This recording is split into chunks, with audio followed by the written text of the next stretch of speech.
Welcome to Indiana Sports Beat Radio, presented by Andy Moore Honda of Bloomington. Know your role and shut your mouth, you jabroni! Fires upfield into the end zone, and it's caught. Jelani Woods, touchdown! ISB! 43-point night for Tyrese Halliburton. How do you like that, partner? Galloway drives all the way to the hole, throws it up, got it! Indiana's got their first lead of this contest. It's pretty simple. I win. Google me. Now, from the Golf Club at Eagle Point Studios, here's your host, Jim Coyle. Hey, everybody, welcome aboard and welcome in to start your week off on this Monday, January 29th, Indiana Sports Beat Radio, of course, brought to you by our great friends, powered by Andy Moore Honda. And start us off from the ISC Sports Network, Greg Rakestraw. Greg, how was your weekend, man? The weekend was good. It didn't have as much travel as yours did, but it was a good weekend nonetheless, Jim. That's good. I was just telling John, it was the weirdest 4 days of my life. In a 108-hour period, I had 10 hours of sleep, and it wasn't because of anything other than it was warm, and I think I sat outside at night and smoked cigars and was just answering comments and things like that on the phone, and it was crazy, but very enjoyable to enjoy that warmth for a minute and watch some great high school basketball. If you want to call it high school, it was kind of a step up from high school, kind of in between there, but incredible games that I got to see. 6 All-Americans in the championship game of the Montverde Invitational that I watched between Prolific Prep and Montverde. Which was a great game that went right down to the end. Montverde pushed to the very ends there, but they come out victorious.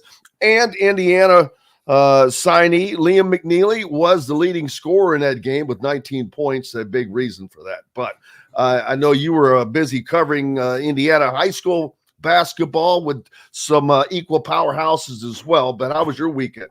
So Warren Central and North Central was the assignment for me. And both those teams, you look at the Sagarin ratings, are inside of the top 20. It's a Warren Central team playing without their point guard right now in terms of Zeke Kirby. And I thought that had a direct impact in North Central getting a 54-48 win. You know, in a lot of sectionals, one of those two teams would be the favorite. Those guys are probably 4th or 5th in the sectional they're in because of Lawrence North being undefeated, because of Attucks being the city champs, because of Cathedral, being one of the best teams in the state. But I think maybe, what we've seen the last 3 or 4 days is probably pretty indicative of what the high school basketball postseason going to look like, which could be complete carnage or complete surprise. Because Lawrence North won on Wednesday against a good New Pal team, but they beat New Pal by 9. They trailed for a good chunk of that game. New Pal was without their starting point guard in Moses Haynes. Julius Gizzi was tremendous for New Pal in that game. I think he finished with 35, 36 at this point. So LN is now the clear number 1 team because if Fischer's getting beat on Saturday, Carmel has now won 4 in a row, and Carmel won that game 54-46. But again, this is not a year like last year where Ben Davis was really 10 to 15 points better than virtually anybody they would play. There are teams that have separated themselves from the pack, especially in 4A, but they're not unbeatable. And so Lawrence North remains unbeaten. Greenfield Central does not play the schedule that LN does, but they've got a superior player in Braylon Mullins who had 51 on Friday night, including a game-winning 3 in double overtime for them to stay unbeaten. Not just a game-winning 3. Wasn't that kind of a just unbelievable, I can't believe that shot went in 3? Yeah, but you know what? I've seen the kid hit a 3/4 court shot in the game earlier this year. You're almost surprised when Braylon's don't go in. But again, just to be blunt about it, anything could happen once the calendar flips from February to March. There are probably more potential winners in 4A than we have had in quite some time. Well, and that makes it fun. That is what makes it more exciting, because I hate when in Indiana, in high school, you don't usually have that. but sometimes you do. But I don't like when you just know who's going to win going in. It's just how it's going to be. I love it when it's like, wow. Well, it's like college basketball right now. There's people there at number one, but let me tell you, none of them. If Purdue got upset, not shocked. If Kansas gets upset, you're not shocked. It doesn't matter who gets upset. You can't be shocked. And I love that, especially in Indiana high school basketball, because it is just, that's what Indiana high school basketball is about. I kind of go in both directions on it. Like I'm okay with seeing the team that is a potential record-setting team, kind of like Ben Davis was last year, most wins in an undefeated season. We had that as well with Warren Central in 2018. Now, so many people's attention was on Romeo Langford and New Albany that, kind of Warren's quest for an unbeaten season and 32 wins in an unbeaten season at the time was kind of overshadowed until Warren beat New Albany in the semi-state game, there at Seymour. I was under the basket for that shot. Yeah. I was the opposite corner on the radio call. So I was right there with you. But so I'm good either way. And so maybe it's fitting that a year after we have this team, okay, can they complete this quest for history? Are they amongst the best of the best to ever play? That we get a competitively balanced year. But again, I don't think, sometimes people get parity and mediocrity confused. I don't think this is a year of mediocre. I think this is a year of really good and multiple teams that if the things bounce their way could be a state champion come March 30th. If you had to pick someone right now, who would that be? Lawrence North. And again, they're the last unbeaten atop. And again, I acknowledge Greenfield Central is a top 10 team. They've been so consistent, though. Right. And Mullins is such a good player. So Greenfield deserves a mention. But the storylines is that the best teams that seem to be all located in central Indiana, there's other great teams in their sectional. There's no guarantee. So again, let's take the two most talked about sectionals in this area. Sectional 8, the Hamilton County sectional at Noblesville this year. Fishers and Westfield have just lost their first games of the year in the last 2 weeks. They'll play each other, I think, coming up on Thursday night, actually. And then Fishers plays Lawrence North on February the 13th. There's no guarantee those two teams get out of the sectional. Again, Carmel just beat Fishers. Carmel was 4-9. They're now 8-9. So they've doubled their win total in the last 2 weekends against really good competition. Noblesville is a really good team and came close to beating both Fishers and Westfield. So as good as Fishers and Westfield are, there's no guarantee they get out of their sectional. You'd say the exact same thing about Lawrence North. They have a 1-point win against Attucks. That's county champ versus city champ. Attucks just got beat by Ben Davis on Saturday. So, oh my God, they did! Holy cow! Right. So I mean, it's just one of those years where there's a lot of really good teams, and nobody has a guaranteed path. Nothing close to it. And I think that's what makes it. This is going to be a great year. It's funny.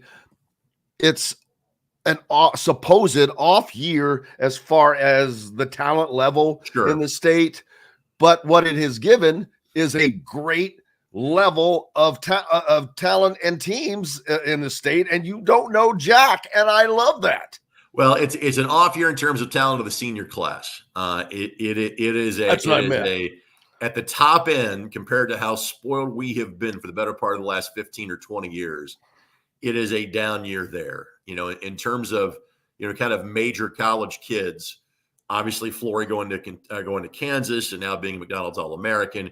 Jack Benner going to Purdue. You've got KJ Wyndham of Ben Davis going to Northwestern.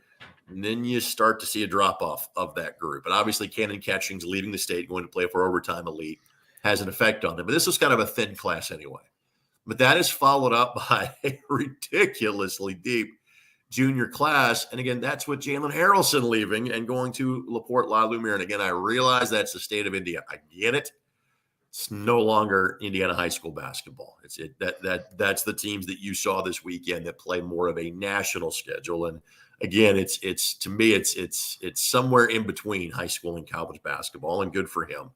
That's the choice that he made, and God bless him for it. But the junior class in this state is, almost going to be on par with maybe the group that we saw 3 years ago, the 2021 All-Star class, were like, Blake Wesley couldn't be Mr. Basketball. He's playing in the NBA right now. That's the level of class you're looking at, I think, for the juniors that'll graduate in 2025. Do you guys keep a list of players and their college picks? I mean, I kind of have that in my head. Of course, in terms of but nothing like a formal. I would like to put a memory chip into your brain so I could pull it out and use it. Yeah, so nothing official. Let's put it that way, Jim. How about that? But yeah, it's incredible to see, though. Still, even in an quote unquote off year, it's off to Indiana, but still superior to most other places. Well, it's gonna make the Indiana-Kentucky series a bit more interesting. Obviously, Indiana has dominated that. Now, Kentucky won in their own building last year before Indiana then came back and beat them at Gamebridge Fieldhouse. Kentucky has a young man that just surpassed 5,000 career points that is heading to play at the University of Kentucky. The kid from Lyon County. And obviously, how do you get 5,000 points in high school? Well, you shoot a lot, obviously, but a lot of threes. You get to play in 7th and 8th grade in Kentucky as well. And so that obviously extends that a fair amount. But this is probably the year where Indiana's going to really have to hustle to make sure they don't get swept by Kentucky. And we have not said that in a long time. All right, that has not happened in 25 years, probably. I do have a list of that, and I don't have it off the top of my head. That is usually more at the front of my brain, say in early June, than it is in late January. But I think it's mid-90s. I think it was the last time it happened. It probably would have happened in 2004 had Chris Lofton not turned his ankle in the first 6 minutes of the game at Gamebridge Fieldhouse because they won handily in Owensboro. That was still when it was over the course of 2 weeks. And he had 41, I think, in the game at the Sports Center in Owensboro. Of course, he went on to play at the University of Tennessee, for those that don't remember, and was probably in line to do something like that here against Indiana. And he kind of stepped on either Courtney Lee or George Hill's foot, one of the two, and that was the end of his night. You mentioned Lalumir. I think their next game is up in New Jersey against Montverde, which, boy, I wish I could see that. That would be a great game to see. But after having seen Montverde up close and personal, they're just a monster. I mean, a monster. You've got a guy in Liam McNeely who went scoreless the night before the championship game. He just shot 5 times and didn't push it, but went scoreless. The next night, he's the leading scorer in the championship game against another great team. But this is a team that has 5 starters that are going to Indiana, Georgia, Duke, LSU, and I'm leaving one off, but and it's crazy. And as a matter of fact, they beat in their first opening night game, it was the worst beatdown of any game, any team of any level I've ever seen. They scored 104 points in 3 quarters. Oof. But there is a kid that came off the bench who's from Brazil, 6'6" kid, and he ended up being the leading scorer for the game. And I was like, and he has no scholarship offers. He's only been in the country for 2 years. Nobody knows about him. Send him our way at IUPUI, Jim. We could use the help. He's a hidden gem. I'm telling you, he's a hidden gem. But hey, thanks a lot. What's up next for you guys? All right, so this is the girls sectional week. So schedule gets a little wonky this week. So a lot of the top boys games get played on Thursday and Saturday afternoon. So Carmel just beat one number 1 in Fishers. They get the other number 1 at home next. So Carmel and Lawrence North. It's my game on Thursday night. And then from a girls sectional standpoint, we kind of focus on, we try to pick what we think the best matchup is locally going to be. And so we are projecting that to be Friday night when we think Lawrence Central and Lawrence North will play for a 3rd time this year. The first 2 matchups won by Lawrence Central by a combined total of 5 points. If you include their 2 matchups last year, their last 4 times they have played have been by a combined total of 7 points. LC is number 1. They've got 1 loss. It was to a team from Kentucky. So they are the favorite going in. LN is also in the top 10. Lawrence Central has won 1 girls basketball sectional in school history, 1987. Jim, they have not won a postseason game, since 2001. So this is a remarkable change of course for the history of that program. And so should be Lawrence Central, Lawrence North, because they play it at Cathedral. That place seats about 12 or 1,300. That place is going to be packed on Friday night. So that is our game coming up on Friday night. So just 2 high school basketball games for us this week as we catch our breath a little bit heading into the home stretch of the season. Now, is all that listed at ISC.com? ISCSportsNetwork.com. Just a reminder, once we get to postseason play, all streams are through IHSAATV.org, but the sectional and regional rounds are both completely free. There you go. Just check it out at ISCSports.com. Greg Rakestraw, thank you, sir. I appreciate you. You got it, Jim. Be good. You, sir. Hey, we've got more coming up. The voice of the Hoosiers, Don Fischer, joins us next, and lots more to talk about throughout the broadcast. Back with all of that and more right after this. We'll be right back to the Golf Club at Eagle Point Studios for more Indiana Sports Beat Radio with Jim Coyle, presented by Andy Moore Honda of Bloomington. In the market. I haven't gotten to everybody in the chat room yet. I will once we hit a break. Good morning, Don. An open break. Hi, John.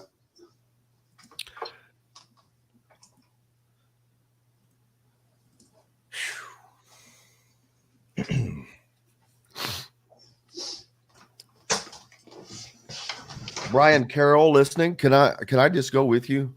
I want to go What did he back. say? He's going to Lido Key Friday and then the Ugly Grouper next week. Oh, there you go. Don, have you ever been to Anna Maria Island, Florida? I have not. It's near Sarasota. I've been to Sarasota, Bradenton. I played golf down there a couple of years ago, and I'm actually going back there this spring, right after basketball.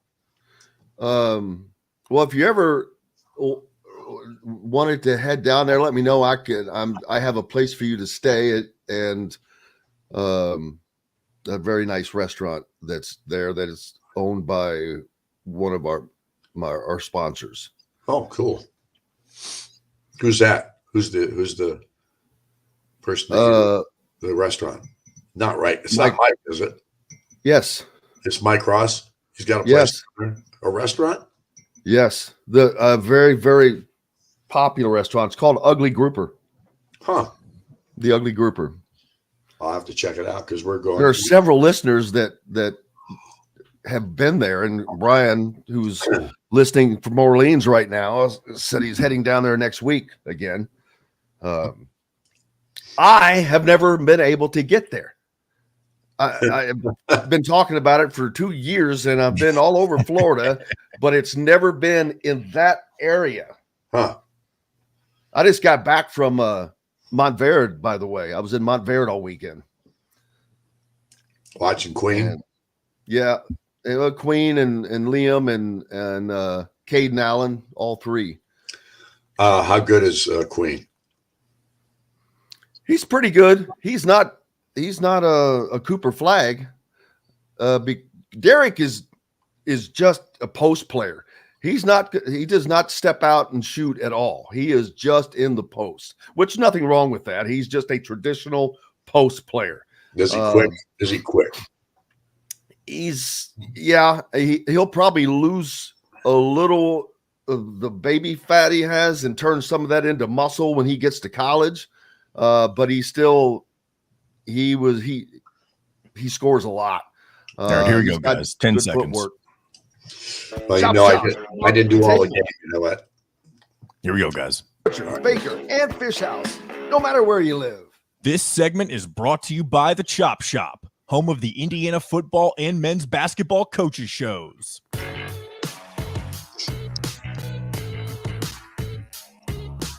Now back to the Golf Club at Eagle Point Studios for more Indiana Sports Beat Radio with Jim Coyle, presented by Andy Moore Honda of Bloomington.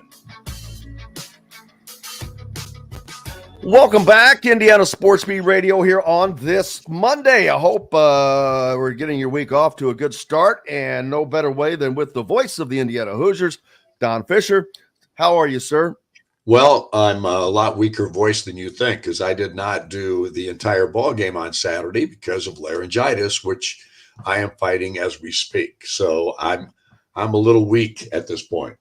Well, I appreciate you taking the time to join us. I know that is difficult. And has that ever happened where you did a partial game? I wasn't aware of that.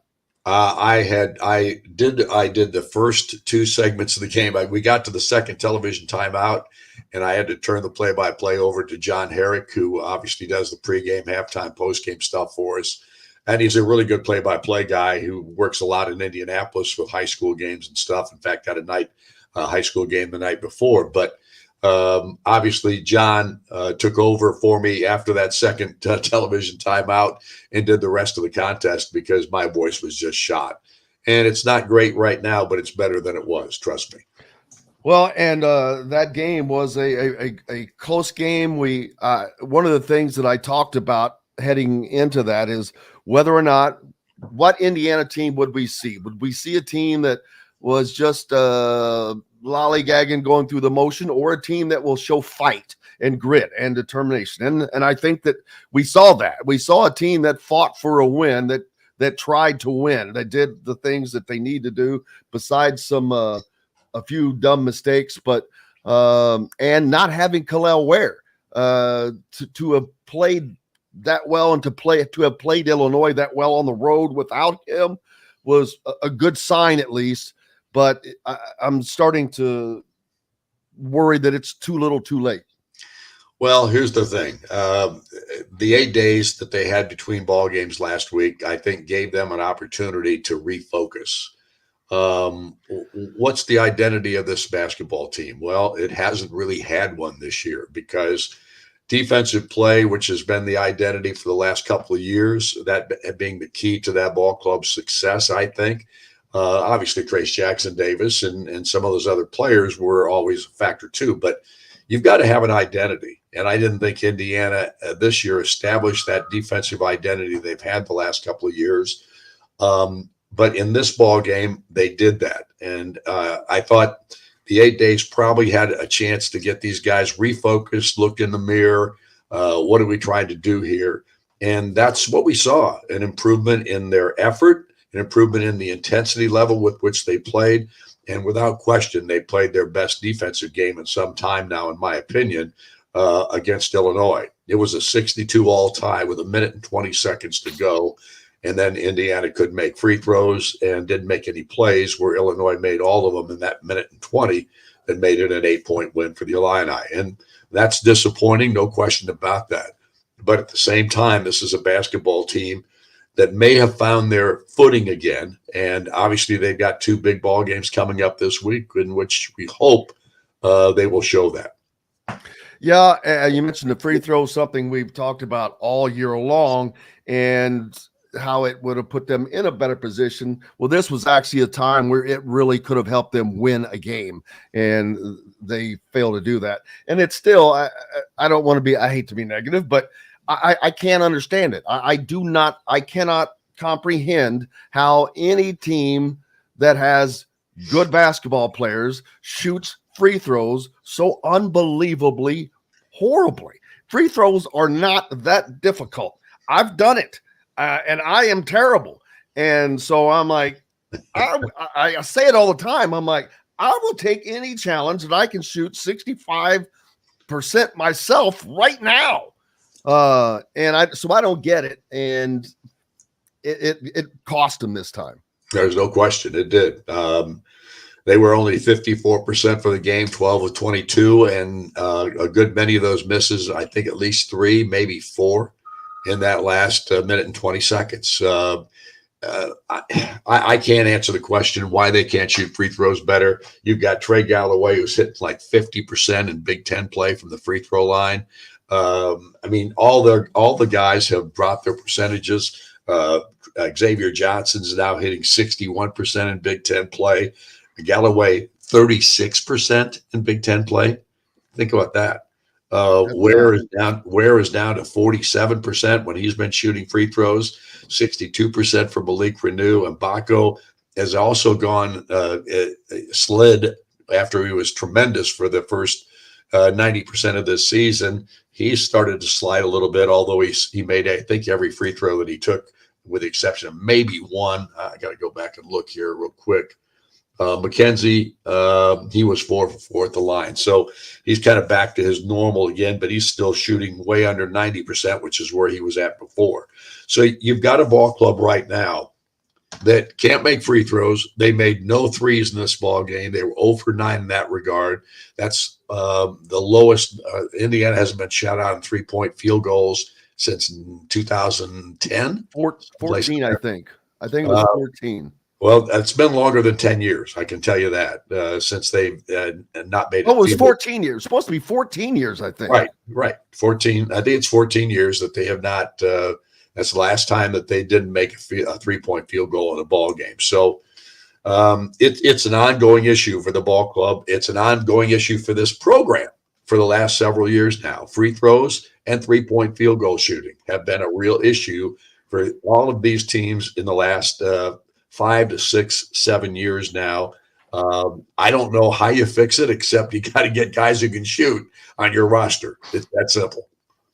Yep, absolutely. And they have an Iowa team coming in that is an opportunity.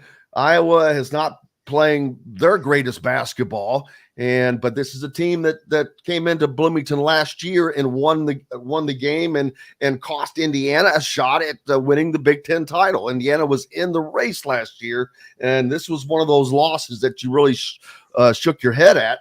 So this is another opportunity where Indiana has to get off the mat. Being at home, you're going to have no excuse to not do that. Well, Iowa's a ball club that has identical record to Indiana. They are 4-5 in the league. They're 12-8 on the season. They have had some of the same problems that Indiana's had. I think they had a little winning streak. They beat Rutgers, Nebraska, and Minnesota 3 games in a row. Then they lost to Purdue and Maryland, and then they beat Michigan over the weekend. So this is a team that Indiana can handle if they play up to their capability.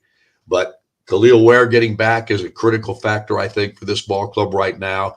They've got to play the same kind of defense that they played in that game against Illinois if they're going to beat anybody the rest of this season, because that defense that they played on Saturday was special. And I say that because of the effort, the intensity level, and the fact that they played it for 40 minutes.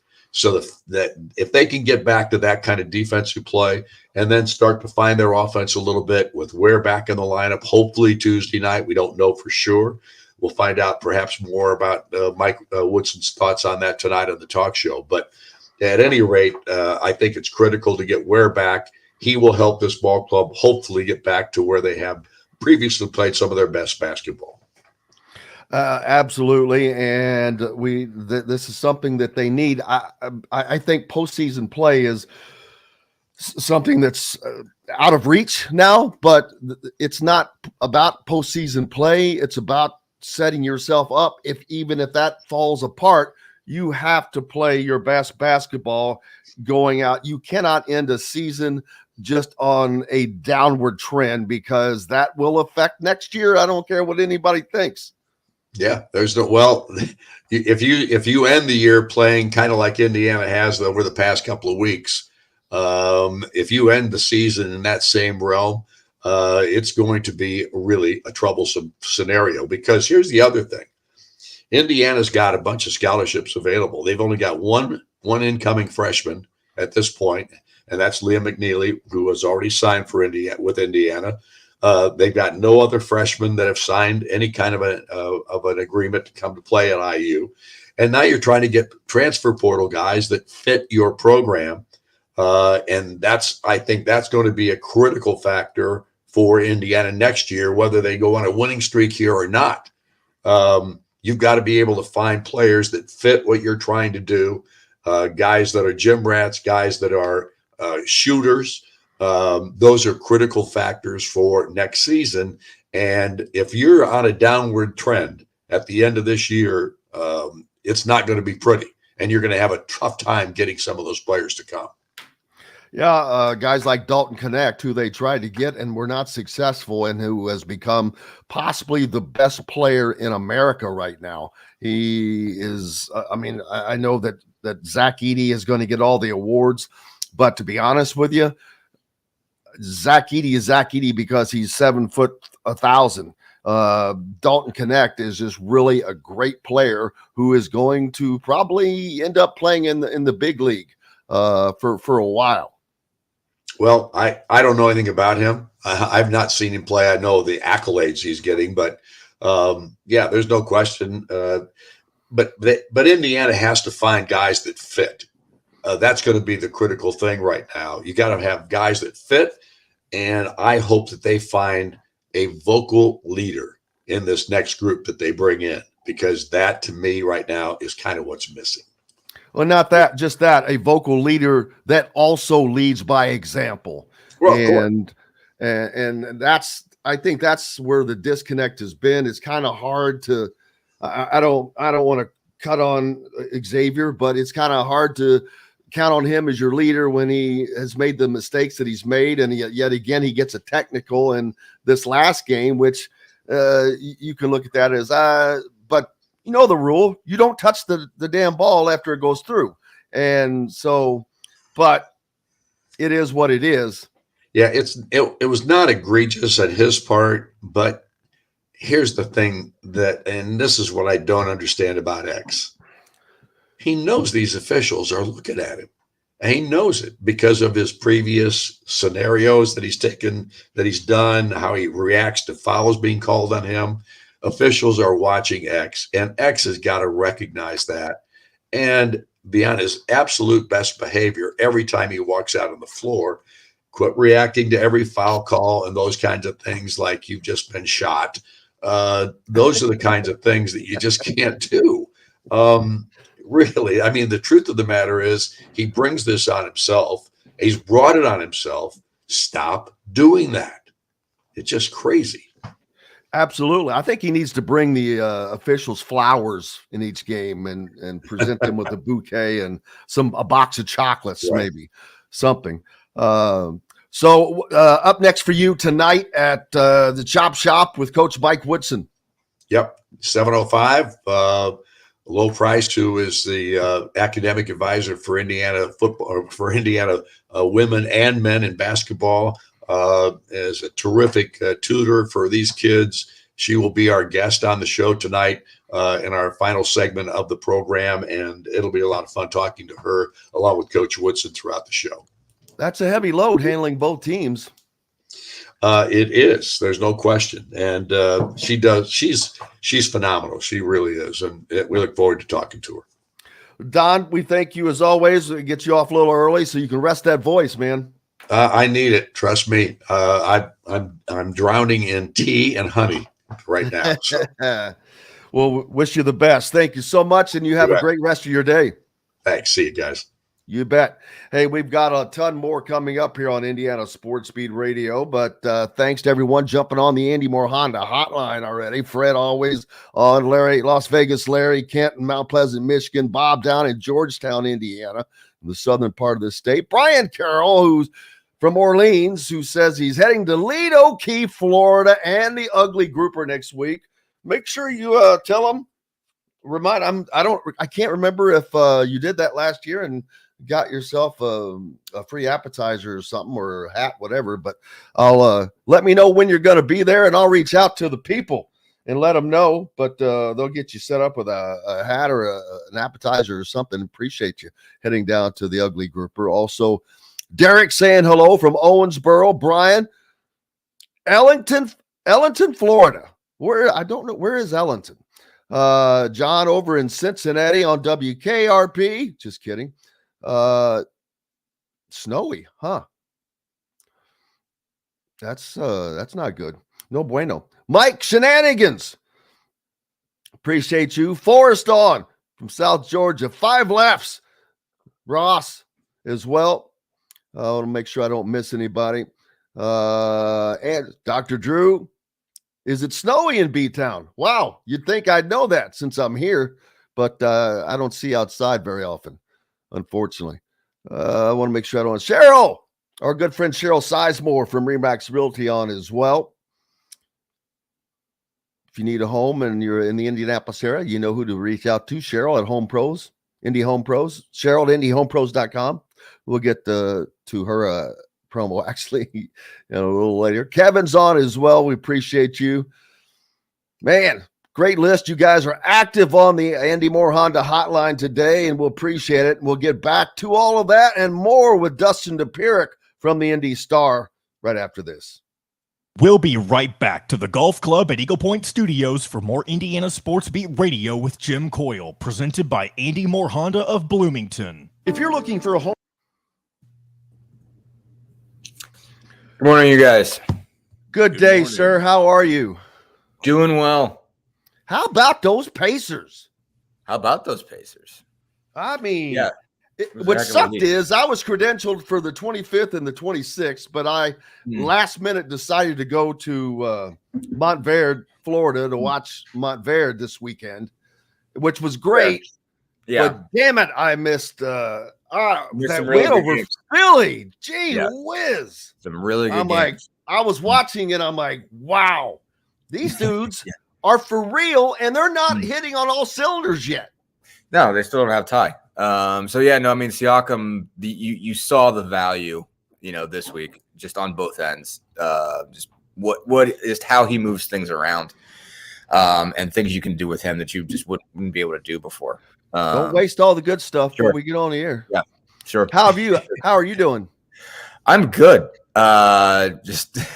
Just tired for one thing. Just feels like they're just on a constant roll, but got catching my breath a little bit over the weekend. I hear you. Not me, unfortunately.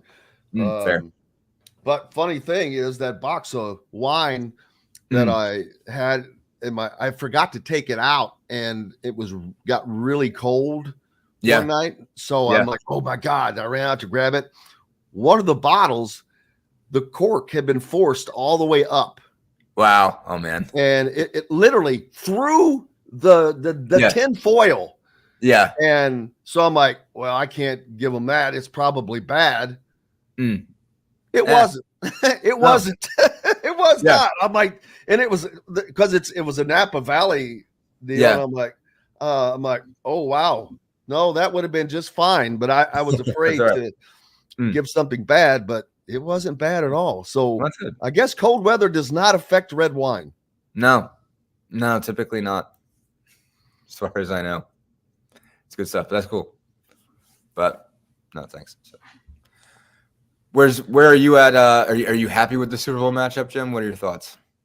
We're gonna talk about that. We got the Chiefs and a segment with Pacers and 49ers. a segment with Super Bowl stuff. There we go. I like this coordination, John.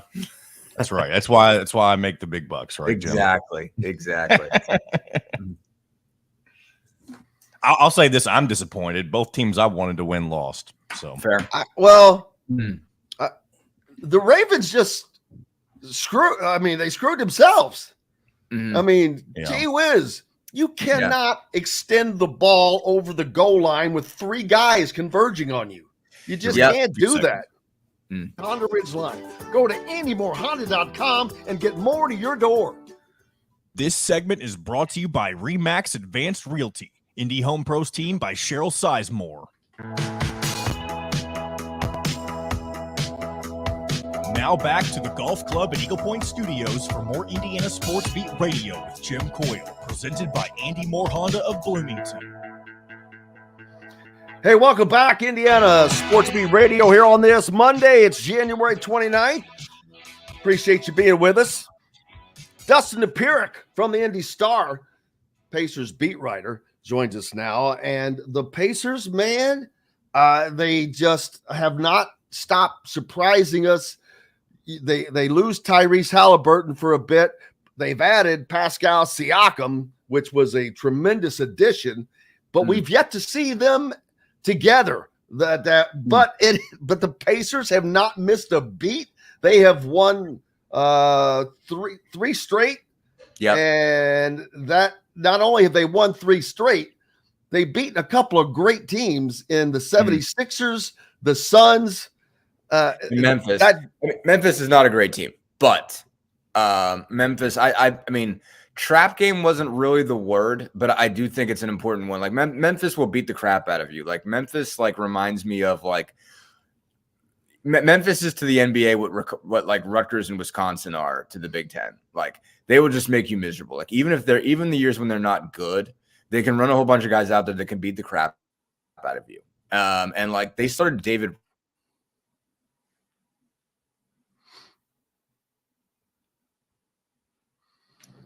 We momentarily lost Dustin there for a second, but the win over the Suns on the 21st, the 117-110. Oh, no, I'm sorry. The Suns beat the Pacers in that game. I misread that one. But they beat the Nuggets. Nope, lost to the Nuggets. I'm too far up. So they beat the Grizzlies last. They beat the Suns in the game before that in a tight one, 133-131. And the night before that, they beat Philadelphia 134-122 in probably the toughest game of the three, I would imagine. That's a big-time win. Dustin back with us, and Maxine as well. Maxine agrees with everything I just finished saying in that win over big time. The win over the 76ers. You were talking about the Grizzlies being a team that makes you work. And then you've got the 76ers, who is just a good team and has some really good talent. MVP. Yeah, has the reigning MVP in Joel Embiid. No, I mean, there are so many things that they can do different now with Siakam that put them in really good shape. I think ways they can defend guys, just ways they can get just different kinds of contributions from different people. Miles Turner played a great game in that one, but Siakam had a triple-double. Just a lot of pieces coming together well. I mean, like you said, they've only had Halliburton and Siakam together for one game, and then it seemed like they won't say that Halliburton tweaked the hamstring, but they've obviously gone back on that since. But like you have seen the chemistry come together for the remaining players, and what that looks like is you've got Siakam basically moving a lot of guys to places where it makes sense. They haven't had anybody who can defend a power forward, who can really operate in that space, but also he can handle and shoot and pass and everything, and he sets guys up. So he puts everybody in a lot better position on offense and on defense. They can defend guys that they're supposed to be defending instead of just having some mismatches. Aaron Nesmith was guarding guys that were 5, 6, 7 inches taller than him. Now he's guarding guys that make sense. He's going against, guards and small forwards. Everything is kind of coming together well. But both of those games were really impressive, both the Philly game and the Phoenix game. But I mean, Memphis, I think for them to follow up and win that game was a big deal because I think it's just one of those games that could have easily lost. You fall asleep a little bit. What's that? Yeah, I mean, they were missing. Miles Turner had some back spasms. TJ McConnell couldn't make it down. Apparently, one of his kids was sick, so he had something going on. He couldn't make it down. Obviously, he's been a big piece of the soul of that team, especially with Halliburton out. So, I mean, that's missing some important guys, and they still managed to put that one away, and that was an important deal. And Siakam was a big piece of that, too. So, no, a lot of things coming together for them quickly. I mean, I think it took a minute, obviously, for them just to be able to integrate Siakam. It took until, Wednesday. I think it was Wednesday was their first practice with him. Because he just joined them on the road, just got into Portland and had to play a game, had to play 2 nights of a back-to-back, Phoenix, Portland and Phoenix, then came back and, they obviously flew back Monday, or they flew back Sunday night. They took Monday off. They played, I think, Denver on Tuesday. And so out of those 3 games, he didn't have a chance to practice. So finally Wednesday, they got to practice since they were like a different team Thursday and Friday night, just by having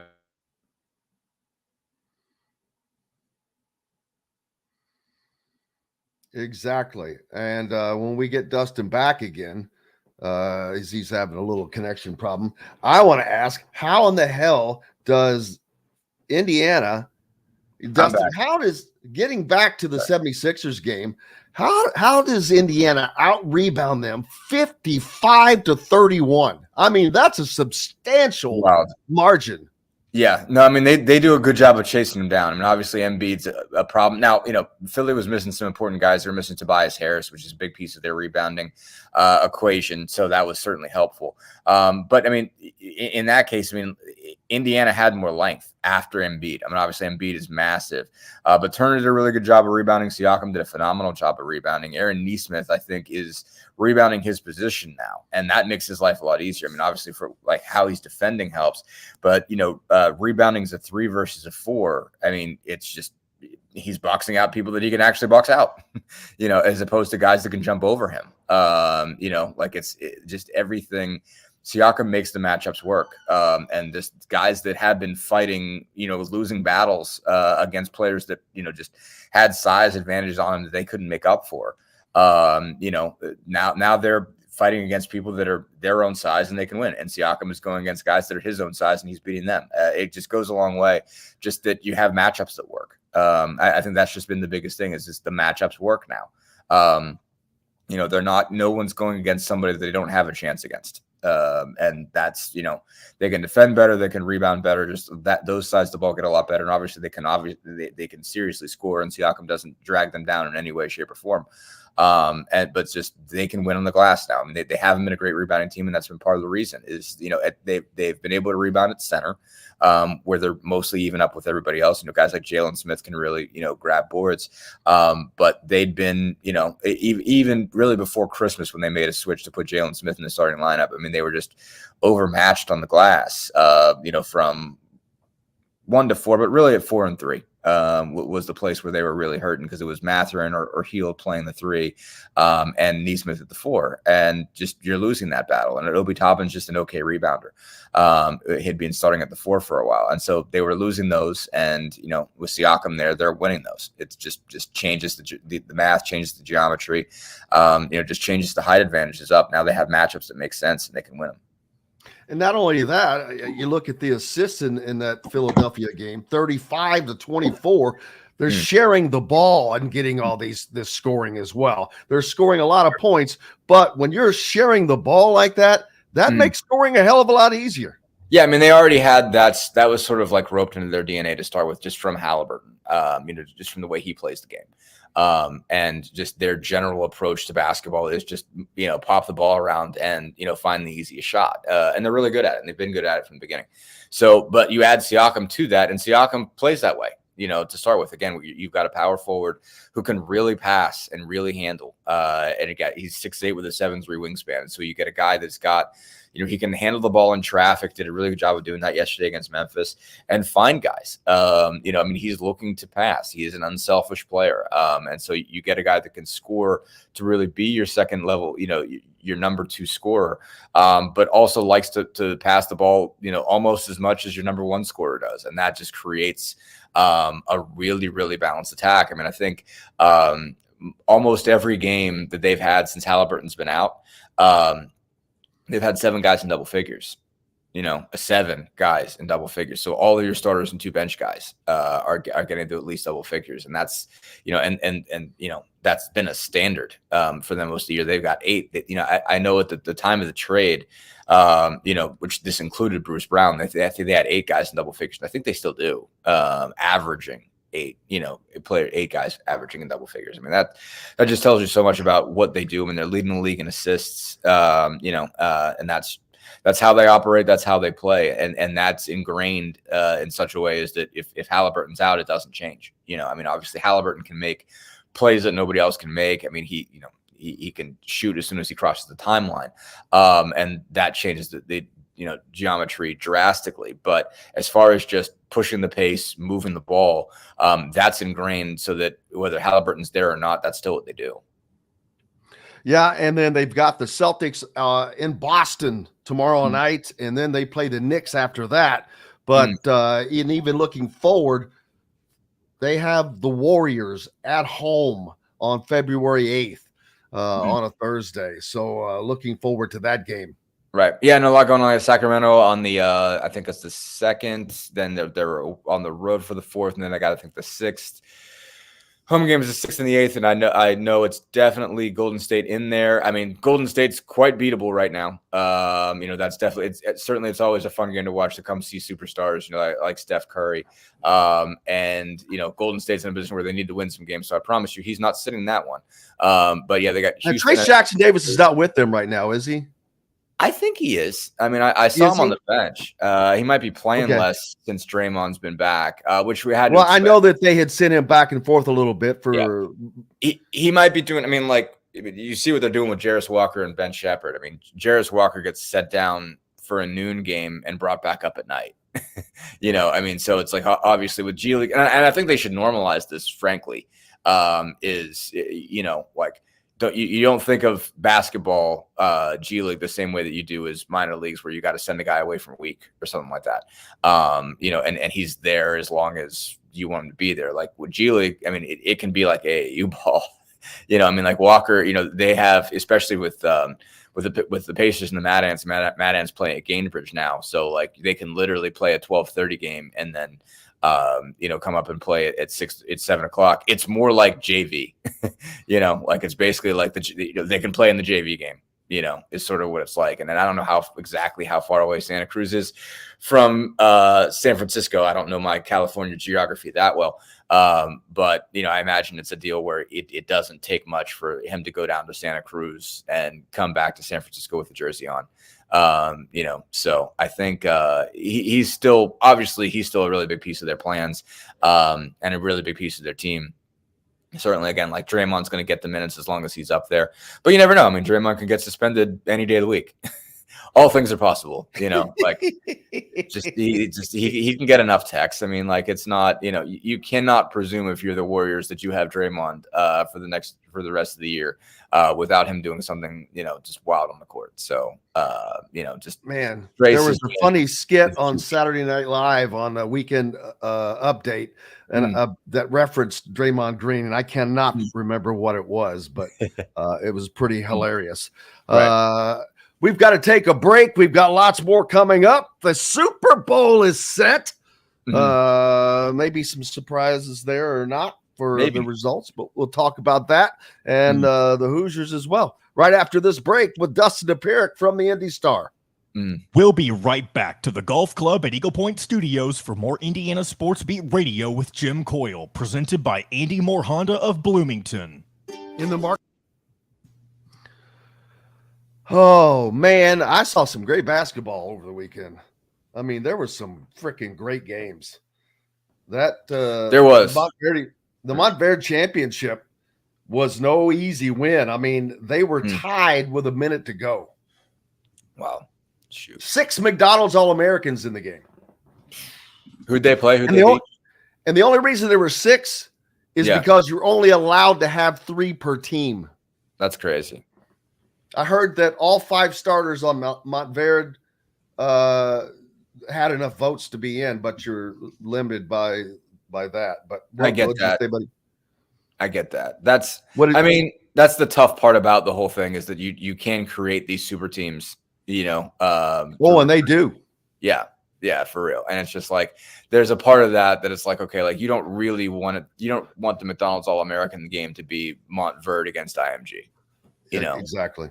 Like I get it, it might be a better game, might be better players, but it's just like, I mean, all crazy.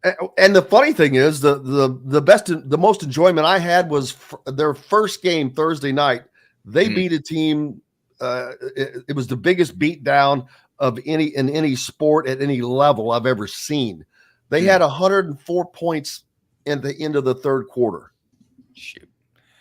But there was a kid that got to play the second half that never gets to play, who ended up being the leading scorer for the game.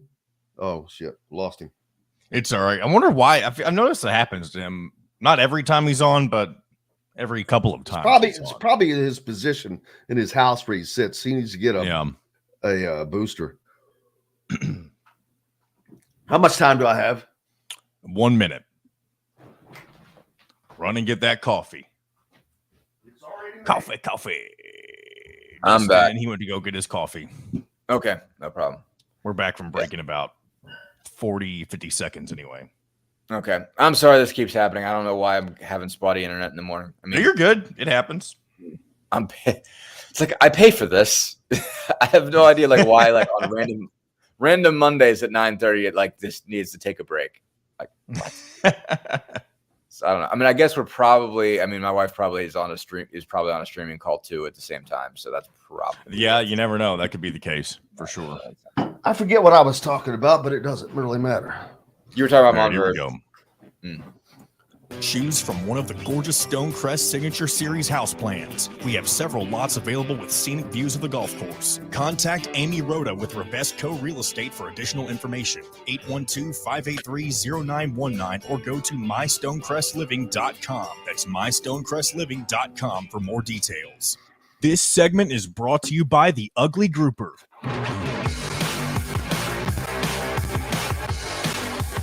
Now back to the Golf Club at Eagle Point Studios for more Indiana Sports Beat Radio with Jim Coyle, presented by Andy Moore Honda of Bloomington. Hey, welcome back. It's Monday. We're here to start your week off well. I'm Dustin Dopirak from Indy Star with us. Super Bowl teams are set, Chiefs and 49ers. I was also down in Montverde this weekend watching future Hoosier Liam McNeely play, and that was fun watching those games. There are so many guys that Dustin is going to be covering someday, and probably someday my butt in about a year, like 3 years. It won't. Cooper Flagg, first of all, let me say, I understand why he is the number one recruit in the country. When you see him, this dude is a badass. Yeah, He shot a 3-pointer that looked so pretty. It looked like it was, you could get some Purdue engineers to go down and use whatever tools they use to see, all right, where would a ball perfectly go through the rim? Right. This 3-point shot was just a thing of beauty. On the inside, he's a monster. Block shots, offensively, you better be on him because he will just get up and get in it. This dude is 1 year away from playing for somebody that you will be covering against next year without question. This dude is there. Liam McNeely, great shooter, great team player. He does not force things. He went scoreless on their second game. He only took 5 shots, wasn't really feeling it, but he didn't force anything and was still a major part of the game. 8 rebounds, 4 assists. So that's what really stood out to me. It was actually good to see him go scoreless and see how he still impacted the game and wasn't concerned about his own stats. He was just doing things. He comes back and is the leading scorer in the championship game. So that says a lot. And he did it by he started that game off by hitting a big 3-pointer right off the top and had another and then added plenty of other things. But it was fun to watch those teams play. Yeah, I got to see them in Vegas because they had a showcase event the day, like during the in-season tournament, basically on the off day between the semis and the championship. They had, I think Montford was playing and everything. I can't remember I think they beat Link Academy. Who I saw them play. And no, I mean, I had similar thoughts about McNeely, and I think you definitely. Absolutely. Boy, poor Dustin. He's having issues today. And when he comes back, I'm going to let him know that, their next game, ironically, is against, I mentioned this with Don, against Lalu Mir up in New Jersey. Montverde is done at home. Their home games are over. They had senior night festivities there. I think I put that out on Twitter of the guys going through their senior night deals. And we've got actually more interviews coming with Liam McNeely, Derek Queen as well. Dustin back with us. Out in Las Vegas. Yeah, that's right. Sorry, everybody. Spotty internet today at the Dopirak Slavy household. No, I think but that's just what impressed me about him is like you said, he didn't have to be central to everything. And certainly they have so many good players in that Montverde team that he's able to figure out what his role is. I mean, he doesn't have to be Cooper Flagg. He doesn't have to be Derek Queen. He's not the focal point of anything, but when he gets a shot and he's available, he can make it. And so obviously that's what you're looking at and saying, man, you could really use a guy like that, that doesn't necessarily need to have the ball in his hand all the time, just can space, can create gravity just by running around. And he makes a difference if he doesn't shoot the ball. And when he does shoot the ball, he can drill it. And so that's just clearly a missing piece that you would, think, okay, if you could just move that thing over there, it would be a huge deal. But yeah, I mean, I think it is obviously wild to watch, these groups. We're talking about guys that are top 25, top 30 recruits. And you're talking about their ability to not score, their ability to be comfortable and, sort of patient, knowing that they don't have to be the guy all the time, certainly because you see when you're watching more, localized high schools. I don't mean local high schools, depending on where you are, but like just basically, for lack of a better term, normal high school basketball teams. If you're a top 20, top 30 guy, you feel like you've got to get 30 a night, like you feel like that's your responsibility because you're certainly at a higher level than everybody else. When it's you and 4 or 5 other guys on your team that are top 30, then you.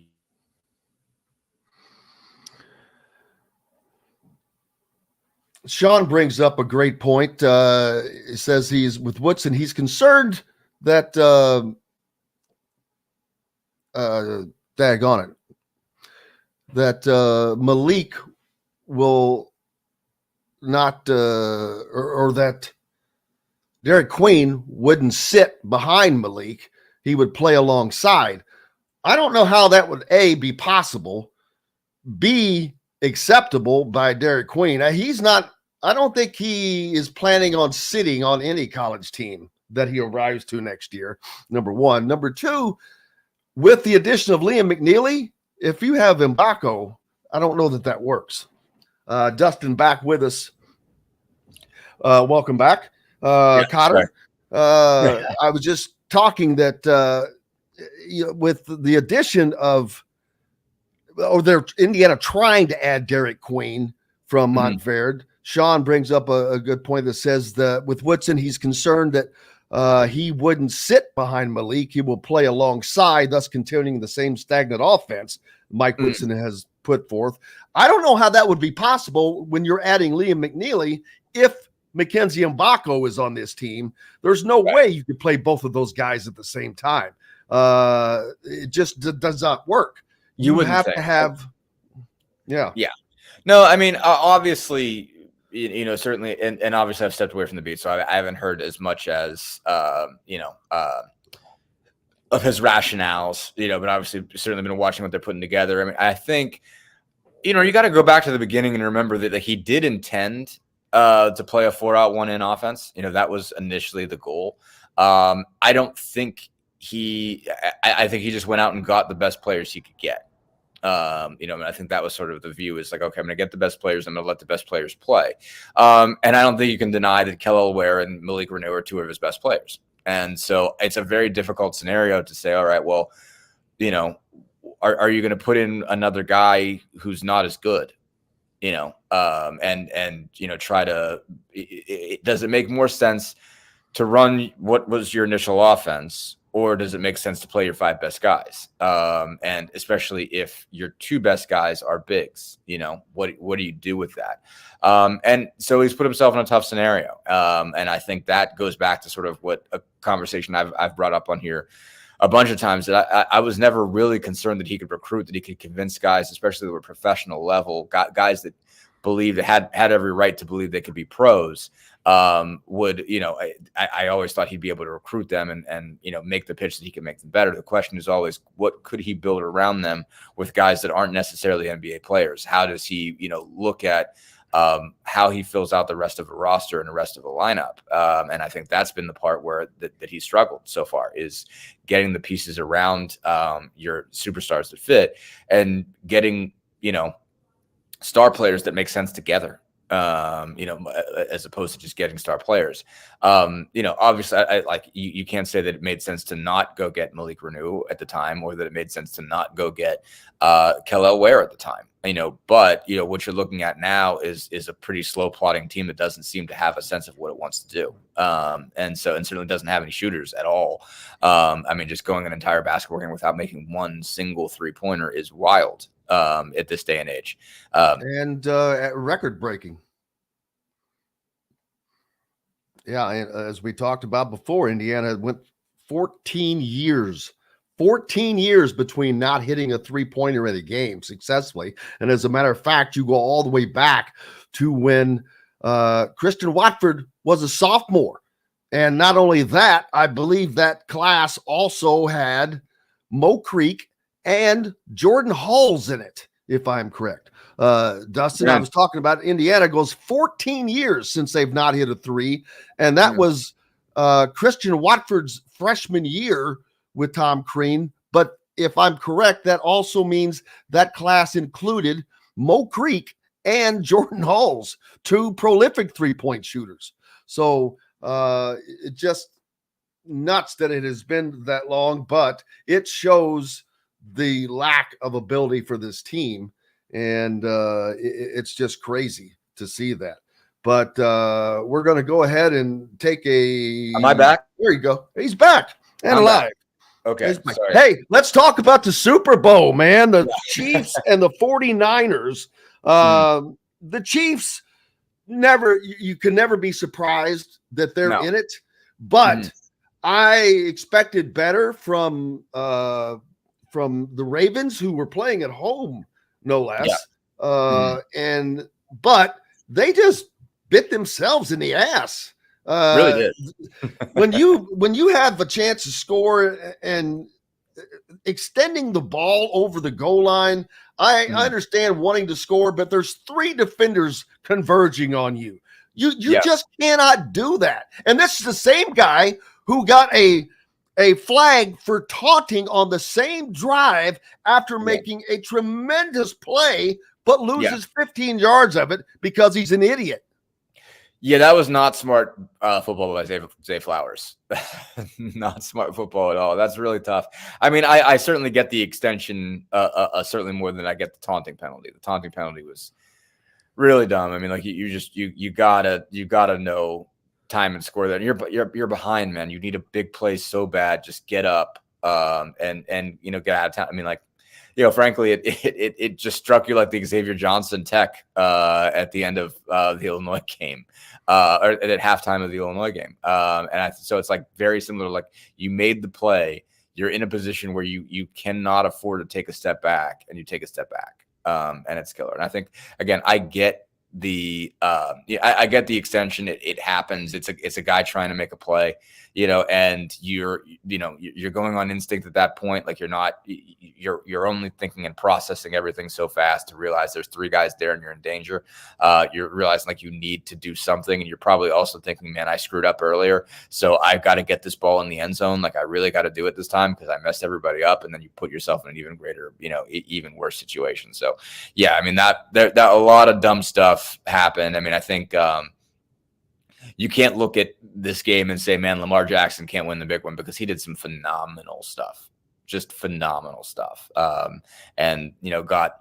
I hate the word let down by his teammates, but in a manner of speaking, did, basically like some things just went wrong on some other ends that weren't necessarily his fault. I thought he made some phenomenal plays in that game. And I just saw highlights because that was happening at the same time as Pacers Grizzlies. But it was, just a rough way to lose the game for Baltimore. And they had put together a really, really good team and a really heck of a season. And I did think Casey was vulnerable just because, the wide receivers have been, have not performed particularly well, throughout this year. As good as Mahomes is, and, I presume will always be as long as he's playing football. They had some issues connecting on the other end for a lot of this year, but Casey, I thought, played phenomenal defense as well. Kelsey played really good ball, and, Casey got it together. Baltimore just did not. Absolutely. What is up next for you, sir? Well, we've got practice at noon. I say the media gets to show up at practice at noon, and so we're hoping we get to talk to Tyrese Halliburton. What's up? I said, very nice. That's something I know not what you speak of. Being Media allowed getting to practice. see practice. We don't get to watch it. We get to watch the shoot around afterwards. But they'll let us in towards the end. Yeah, we're not getting to watch any. That's like watching stretching. So sort of. It's better than stretching because they're already stretched out, and you just watch them make shots. And you see how they function on their own, which is kind of fun. Because like basically this is after like Rick's kind of let them go just to operate on their own. And they use the player development guys and assistants to rebound and everything like that. But you see them just make shots, and just how they mess around when it's not necessarily structured. And so it's different when it's pros, and that's kind of fun. But yeah, and see, it was like they have a bell that they ring if you hit 20 out of 25 threes because they do the 5, 5, 5, 5, 5. And so we usually get in there right as Buddy Hield rings the bell for the first time. So he usually enjoys that. But no, Who's your pick for the Super Bowl win? I think San Francisco is a better team, but like Mahomes is Mahomes. And Mahomes in the Super Bowl. And Mahomes, when he's in the Super Bowl, it seems like there's just magic. It's like Larry Bird in a championship. You just cannot bet against him. He's gonna find a way. I'm going with KC on just that basis. But if you see the entire there have been several games this year where you'd be like, man, he is throwing magic out there, and it's just hitting off of somebody's hands. I almost every game they've lost that I've watched, I've said, wow, there's not one single thing Pat Mahomes can do better. He put that ball exactly where he was supposed to be, on time, on target. He was probably falling over when he did it or throwing it behind his back or whatever. Just doing Pat Mahomes crazy stuff. And he threw it right at some receiver and he dropped it. Or, obviously the Kadarius Toney play where they draw up just absolute magic and Kadarius Toney's on the other side of the line. It's just like that's what their season's been like. So if that happens again in the Super Bowl, I will not be surprised, because there is ample evidence that something like that could happen again. That in some ways, and Frisco has just really good linebackers and really good, coverage linebackers. So if they could take Kelce out of the game and you're forcing your wide receivers to beat you, that puts Kansas City in a problematic place. To look for anybody else other than Kelce to beat them. So, they've got to, they've obviously got to get Kelce onto the edges on some level. That goes a long way. And certainly those guys had just a phenomenal connection yesterday. But that's where they're beatable. And so San Francisco is obviously smart enough to do that. So I could see it happening. But and I think Purdy's been terrific. So I don't want to downplay what he's done, because if I do, Tyrese is going to call me out on it because that's his boy.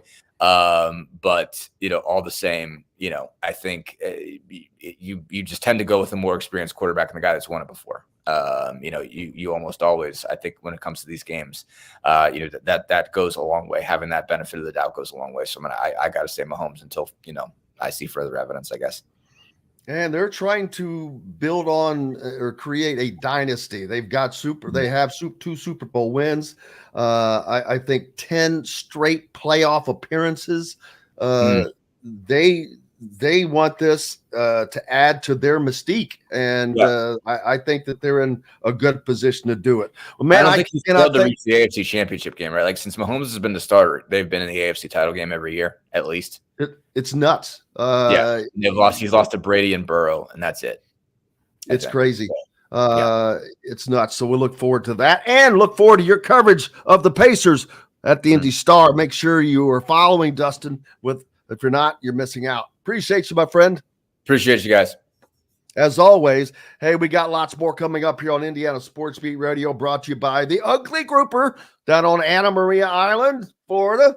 This is for those of you that live down and around that area, make sure you stop in. And if you're ever traveling down there, stop in. They will greet you with a free appetizer or something if you mention Indiana Sports Beat Radio. Ask for Thad. Also, I want to make sure I give a shout out to my Airbnb host over the weekend, Shane and Vivian. It was I would rather stay there than in a hotel. It was amazing. And it's not because it was some mansion. It was just a very nice, comfortable place out in the middle of nowhere, which is where Mount Verde is, 30 miles northwest of Orlando. So that was great. Also to Dr. Joaquin, Sam, and Claremont Dentistry down there. For those of you down in his area in Claremont, Florida, stop in and see Dr. Sam, Dr. Joaquin, who is as a son that attends Montverde, but big supporter there. They had a group get together and do a little meet and greet with Liam McNeely after the championship game. Some fine folks from Seymour were there that I got to meet as well. It was awesome. Jason Carroll, former Hoosier, refereed the 5 o'clock game on championship day as well. So lots coming up. Travis Miller joins us next. We'll talk Big Ten basketball right after this. We'll be right back to the Golf Club at Eagle Point Studios for more Indiana Sports Beat Radio with Jim Coyle, presented by Andy Moore Honda of Bloomington. Hey, John, while you have a little time, you think you could pull up both Liam McNeely and Derek Queen clips from the sound that's up on ISB? Not the ones we used last week, right? You have different ones? Oh, did you use them last week? Yeah, we used them on Friday. Did we play the whole thing? We did. Okay, never mind. I've got more coming up anyway, so that's fine. Never mind. Okay. Travis Miller, how are you doing? Good. How about yourself this morning? Oh, I can't complain. Nobody wants to listen to it. I'd like to. Just kidding. No, I was in Montverde all weekend. It was actually fun watching. There were some games that were just freaking fun. Good God. And you talk about getting up down the floor. These guys there's no slow play in these games. It was crazy. I mean, it was as fast paced as much faster paced than like watching Indiana, even some other Big Ten teams. It was crazy how quick paced they were. It was up and down the floor. But I think that I'll just use Montverde as an example because that's who I was really watching. But I think there are college teams that they could beat. And it's not so much a knock on the college teams as the starting five on Montverde is going to Georgia, LSU, Indiana, Duke, and Baylor. That's the starting five. And that's crazy. Yes, that's just the starting five. And the funny thing is, in the first game that night, they blew him out so bad. This kid that gets to play that never plays ended up being the leading scorer of the game. And it was just nuts. I'm old school. I want old school high school basketball. Give it to me in a real gym here in Indiana. I think there's more value in that in facing off against teams like on the road in a raucous environment rather than, some, sterile gym with hardly any fans. This wasn't sterile and it was packed. I will say this. Okay. It was, those students freaking. Here we go, guys. Few seconds. Get after these Honda Ridgelines payment free for 90 days or get 0.9% APR financing for 36 months on a 2023 Honda Ridgeline. Go to AndyMooreHonda.com and get more to your door. This segment is brought to you by Reynolds Family Dentistry in Sellersburg.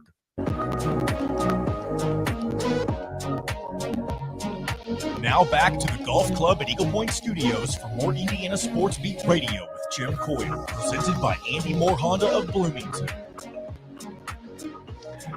Hey, welcome back, Indiana Sports Beat Radio here on this Monday. Appreciate you being with us. Joining us now, Travis Miller from Boiler Upload. Purdue having the season they want as of right now, still at top of the AP top 25, I believe, right? Second. They fell behind UConn after the Nebraska loss. Oh, okay. I didn't know if they changed had come out. So UConn is the team I thought should be number one for a while, just because of how they've been playing. They looked like to me the team that is the most balanced, and that if I had to pick today, UConn is the team I would pick to win the national championship. But the NCAA tournament, it is what it is, and it's a monster. It can chew any and everybody up at any given moment. I don't care who you are. I wouldn't know anything about that at all. Yeah, no, exactly. It never happens to Purdue. Right. It's just, and it's nuts. It's it can, and today, and it keeps getting worse or better, depending on your perspective, which actually it's better, but it keeps getting more and more fluid. It is that equality is just reaching further and further out to where there used to be maybe 6 teams that you thought or kind of knew was going to win the title, that there was that separation. And nowadays there may be some separation, but that separation is there's not quicksand in between. It's still, those teams behind them are like rattlesnakes. They can strike at a moment and give you harm, no matter who you are, which to me, that's what makes the tournament great. And we'll see how that goes. But Purdue sitting at number 2 in the AP poll right now. And ironically, still sitting number 2 in the Big Ten. Wisconsin leading the Big Ten still, very surprisingly. Not that we didn't think that they were going to be a good team. We knew that. But, man, they're holding on. This is kind of late in the season for them to be still holding on to that number 1 spot, although obviously there are plenty of games left for that to change. Yeah, and this is going to be a big week for both Purdue and Wisconsin. Purdue hosts Northwestern on Wednesday night. Obviously, they've already lost to Northwestern in overtime in Evanston. Not, in a vacuum, not a bad loss, but Purdue does have 2 losses to Wisconsin's 1, and that is the advantage right now, as Wisconsin has gotten it done on the basketball floor. Wisconsin has to go to Nebraska, the other team that has beaten Purdue, and then on Sunday, assuming they both win, you have a huge game in Madison where Purdue goes to Wisconsin, and that is a game where if things go well this week for Purdue and they beat Northwestern, Nebraska holds home court against Wisconsin. If Purdue gets that game on Sunday in Madison, I think at that point they are the overwhelming favorite, just because there would be 8 games left. They would have a 1-game lead. They would still have to play Wisconsin in Mackey Arena. I think Purdue overall is in good shape right now, but Wisconsin's schedule is a bit easier than Purdue's to finish it. They do have to play Purdue twice. They only have to play Illinois once. They are done with Northwestern, and those are the 4 teams that have kind of separated themselves out now as the top 4 most likely going to win the conference. You've got Wisconsin has 1 loss, Purdue has 2, and both Illinois and Northwestern have 3. But Purdue still has to play those 3 4 times. They've got 2 against Wisconsin. They have to go to Illinois, and they've got Northwestern at home. So it's not going to be easy for Purdue, but this will be a big week to decide if they are going to, really run away with it, or if it's going to be a dogfight to the end. It's really ironic. If you looked at the Big Ten standings right now, the last 10 games are very almost identical to the standings. Wisconsin and Purdue in their last 10 are both 9-1. Illinois and Northwestern, who follow, are both 7-3. Then you have Nebraska and Maryland behind them, in addition to Minnesota. All 3 of those teams are 6-4. Indiana behind that group is 5-5. So that group of teams, their last 10 games are a microcosm of their entire season to me. And so it is going to be a battle between Wisconsin and Purdue all the way through. And it's going to be amazing to see who comes out of that battle.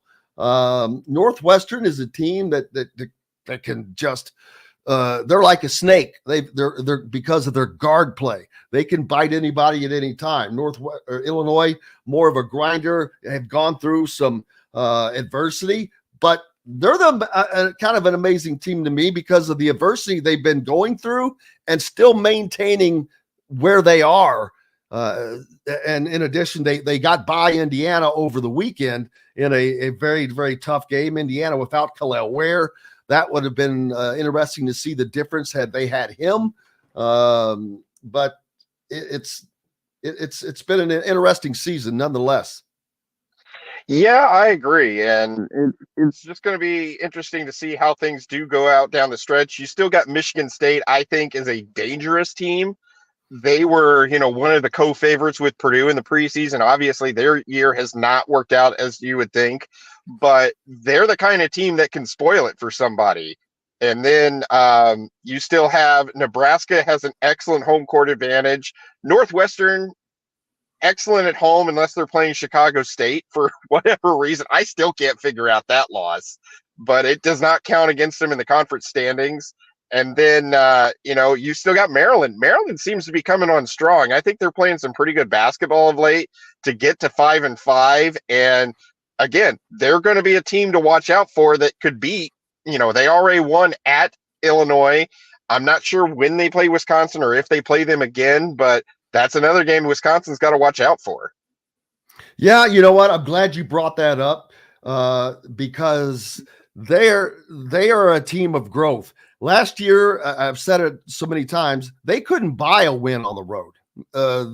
They couldn't lose at home, but it was like going to play, Nebraska in the old days.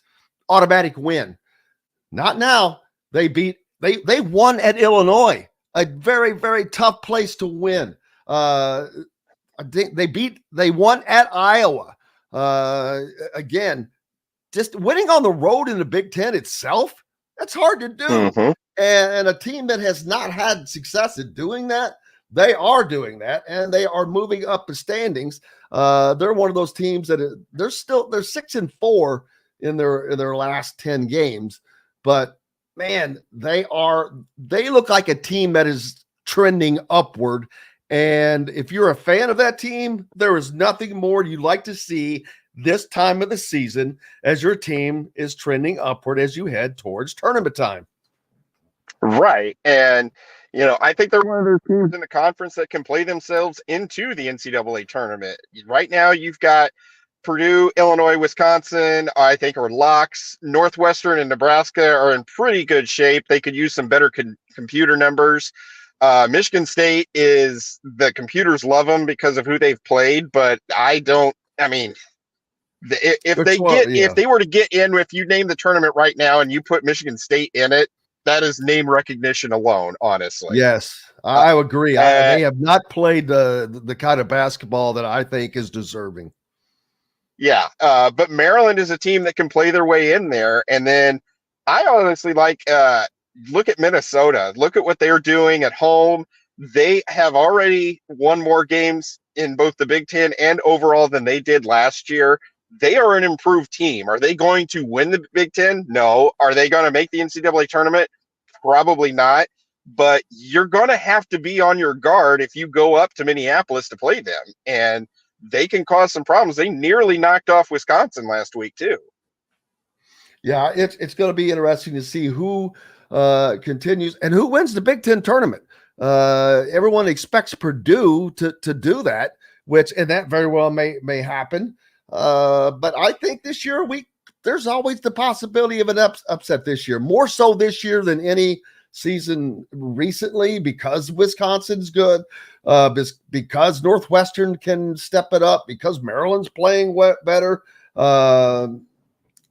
Nebraska's not a team that I think can manage to get through all that. I don't think Maryland can either. the only team I can see winning the Big Ten tournament is Purdue, Wisconsin, possibly Illinois. But we'll see. Hey, that's what it's all about. But we're not quite there yet. We've got a lot more games to be played in this league. Yeah, and I think those are going to be your three teams that are going to be there at the end: Purdue, Wisconsin, Illinois. And ironically, that is Purdue's last two games of the regular season. They go to Illinois and they host Wisconsin. So it can come down to that final week, depending on what happens before then. So it's going to be real interesting to see. That game at Illinois could mean a lot. It could mean very little, depending on how Wisconsin handles these next few weeks and how Purdue handles these next few weeks.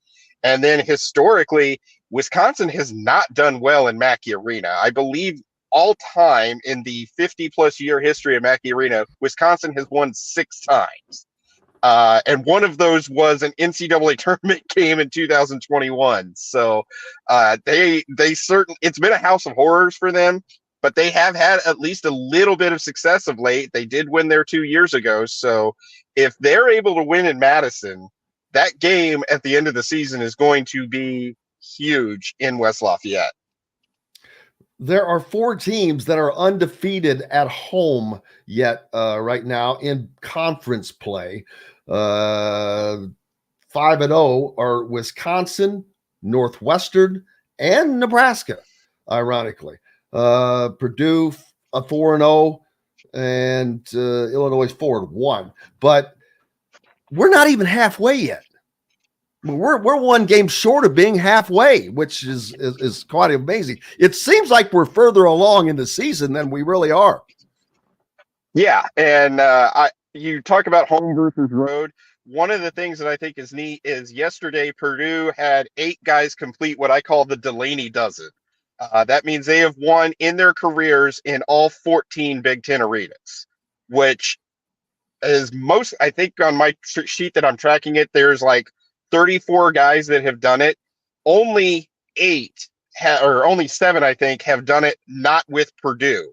And part of that is because Purdue has just defended Mackey Arena so well in the 14-team era. Purdue has only lost 11 Big Ten games in the 14-team Big Ten era, 4 of them coming in their one down year of 2019-20. So it's difficult to win on the road, like you said. And with these teams that defend home court so well, they're going to be in there every single year. I mean, Purdue has won 3 Big Ten championships in the 14-team era. They have come a single play short of 2 more. Against Ohio State, they needed 1 rebound to beat them in 2018. And then in 2022, that miracle heave when they lost at Rutgers. If those 2 plays go another way, Purdue's got 2 more Big Ten championships. So yeah, being able to defend that home court is so hard. And I think it's an incredible accomplishment that Zach Edey and Mason Gillis and Ethan Morton and Caleb First and a bunch of other guys here have won in every single arena throughout their careers. Indiana has Iowa at home up next tomorrow night. Like I said, Iowa stuck in and got a win last year. Did not expect that and see that coming. But, man, they just bull rushed Indiana. They got up and down the floor so many times. It was like Indiana kind of lost track of them. And that was a surprising loss for the Hoosiers last year. Iowa not quite as good this season, but they're playing much better of late. Yeah, Iowa basketball is the anti-Kirk Ferentz. They are all offense, no defense whatsoever. I mean, they want to go out and beat you 99-97, and that is the thing with them is if you find a way to slow down their offense, they don't have the defense to make it a 65-60 game. No, there's going to be points scored. You're going to, like you said, they're going to get up and down the floor. And it really is weird to think of it, but they are the anti-Kirk Ferentz with all That's offense hilarious. and defense for basketball. That is actually hilarious. And they kind of the same success factor. Yeah, I would say Ferentz is a little more successful than McCaffrey, but I mean, even that really good Iowa team of a few years ago that started in the top 5, I didn't trust them because they never played defense at all. And that's what ended up biting them in the end. Yeah, defense wins in it, whatever you're playing. Purdue's next game up against Northwestern, one of the bigger games in the conference, because this involves a team in Northwestern that is still within earshot of the top of the Big Ten. They're 6-3, 2 games behind Wisconsin right now, but they can stay in this if they can find a way to upset Purdue. Yeah, and that would give them a season sweep of Purdue too. So you're looking at Big Ten tournament tiebreaker there, 2 huge wins over a top 5 team for them in the season. They got a lot to play for in this, and it's all house money. If they're able, no one's expecting them to win. They did have to go to overtime to beat Purdue in Evanston, but they still took advantage of that game with Boo Boo. He was just phenomenal in the second half, and down the stretch, they got Purdue into some turnovers. And I think you saw yesterday, one of the ways that you can beat Purdue is you throw a bunch of different defenses at them, you make them turn it over. Purdue struggled a little bit shooting the 3, and it kind of came down to one of those grind it out, get the ball to Edey games. And Purdue had just enough to do it against Rutgers. But Northwestern had some success doing that up in Evanston, and they've got the talent to come in. I do think Purdue is going to be favored just because I have a hard time seeing Purdue losing at home this year. They've just played so well in Mackey Arena. I can't even think of a bad half of basketball that they have had yet in Mackey. And really that's kind of been the difference, is they had a bad half at Northwestern and they had a bad half at Nebraska. Not necessarily a bad half. Nebraska just shot the lights out against them. But those are the only reasons Purdue is lost right now. And they're just a different team when things get rolling in Mackey Arena. And I have a hard time seeing anybody walking in there and really taking it to them. And you'd have to take the crowd out of the game and get up early on them. And while Northwestern has won 5 out of their last 7, all 5 of those wins have come in Evanston, save one against Maryland in Chicago. So none of those wins were on the road. In between the 2 losses, they lost in Madison against the league leader, Wisconsin, but the other loss was in Lincoln at Nebraska. Again, nothing to be ashamed of because Nebraska is playing very well, but they did lose. They won at Illinois. That was a giant win in overtime. No, they beat Illinois at home.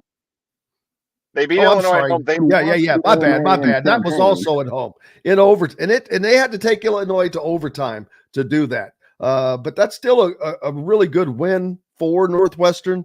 Bragging rights in the state of Illinois, which that's not something that anybody is accustomed to, Northwestern or not.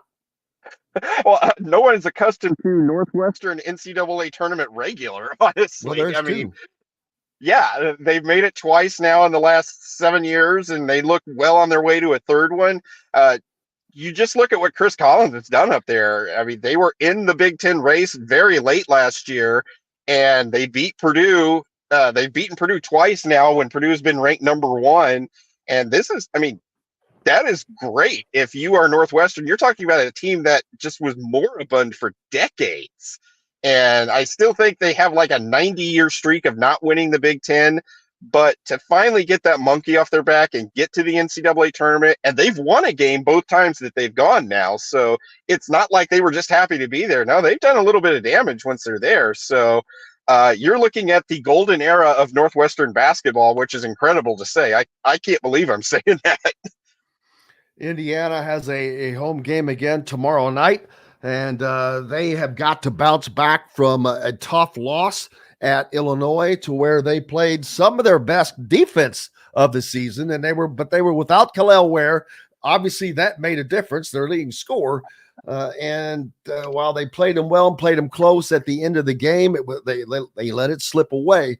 But they're going to have to bounce back to take on an Iowa team who probably sees a wounded animal right now in Indiana, and they are going to come in and try to run them up and down the Assembly Hall floor.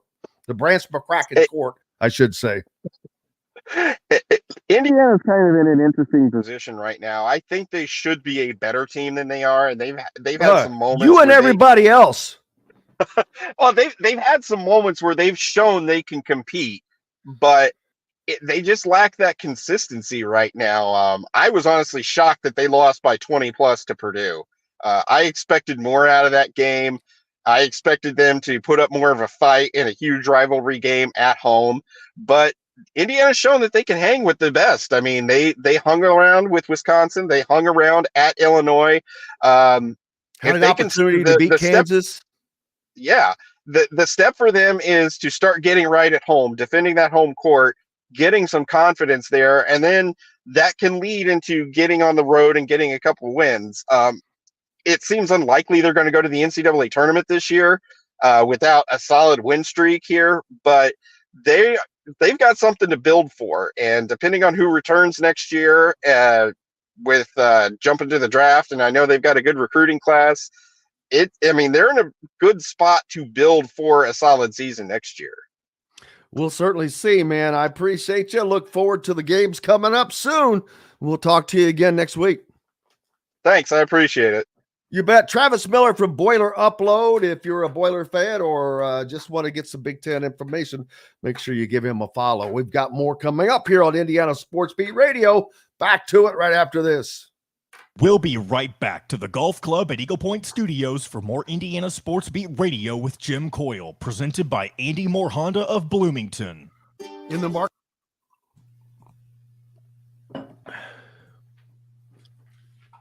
Gee whiz. Gee whizzle. Is this the last segment? Yes, sir. We'll have about 12 or 13 minutes to wrap Gee it up. whiz. Man. We've flown by. I was just curious I guess it was the day after or that they did lose, excuse me. I think Indiana has to win 10 of their next 11, which obviously is very unlikely to even have a shot at being in the NCAA tournament. Anybody that talks about, and this is not towards you, but anybody that talks about what it's going to take for Indiana to make the NCAA tournament is like talking about me landing on the moon. That shite ain't going to happen. Because here's what you'll have to do. You'll have to win your next 2 home games. No, you'll have Iowa, to become Penn a State. team you have not been all season is what you're going to have to do. That's the big picture answer of it. But like just looking at the schedule, not going to happen. You got to beat Iowa. You got to beat Penn State. You got to win a road game at Ohio State.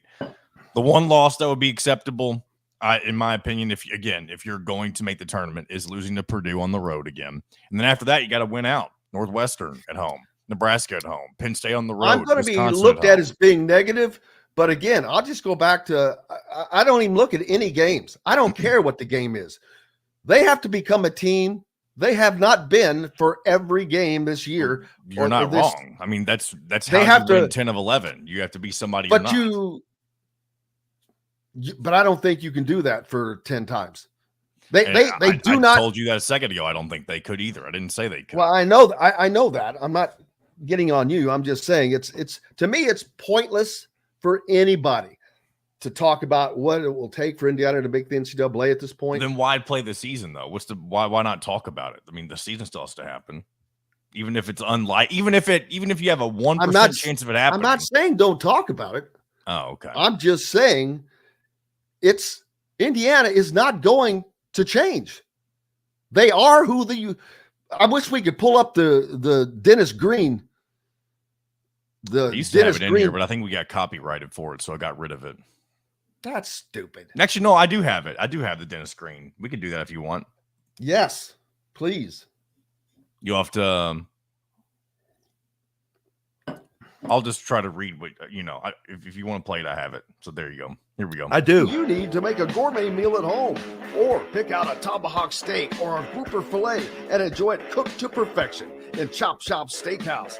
Chop Shop Market and Table, a part of the Wild Food Group, is your butcher, baker, and fish house, no matter where you live. This segment is brought to you by Bubba's 33 in Clarksville and Evansville. Pizza, burgers, beer.